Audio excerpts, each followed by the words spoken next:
Hi everyone, back again today with a new video on best practices for how to create department MOPs. Let's jump right in. The first step is deciding which department MOPs to write. Start with the company MOPs and ask, which of these is my department most responsible for helping achieve? And where can my team have the biggest impact? That is where your department MOPs should come from. Here I've circled the company MOPs most relevant to the sales department. In most cases, a department should have no more than 3 to 5 department MOPs. That is not arbitrary. Cognitive science supports the idea that people execute better when they are focused on a small number of priorities. The goal is not to capture everything your team does.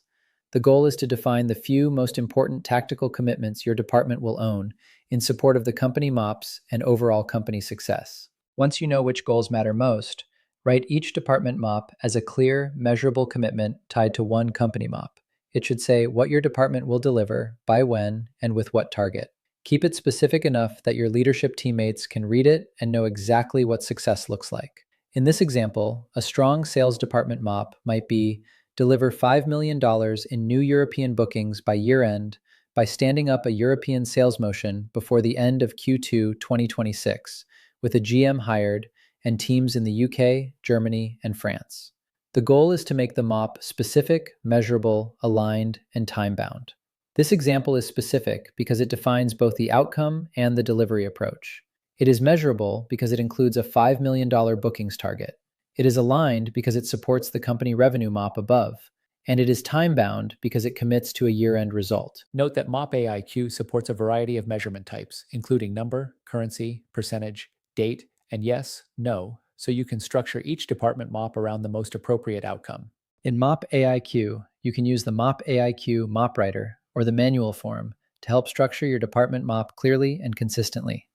You can see here how I asked the MOP Writer to create a goal, and it suggested specifics, and then completes the department MOP write-up for your final human-in-the-loop review. And finally, if achieving your department MOP depends on another team, make that dependency explicit upfront. At the bottom of each department MOP, you can add one or more dependencies for other departments. Each dependency should be specific and clear so it is obvious exactly what you need, from whom, and by when. The idea is not to nitpick, but to identify one or two key strategic deliverables that are critical to your department's success. For example, marketing to deliver 200 sales qualified leads per quarter starting in June 2026. The department you are depending on can then interact with you through comments in the department MOP, so you can work toward a mutually agreed commitment. Dependencies are transparent in the system. The objective is to be proactive and reasonable. To restate, for your department MOPs, choose the few areas where your department must have the biggest impact to support company success. Write clear, measurable commitments, and lock in any dependencies. That is all for now on department MOPs. In the next video, we will talk about how to update department MOPs over time to track progress and keep execution visible.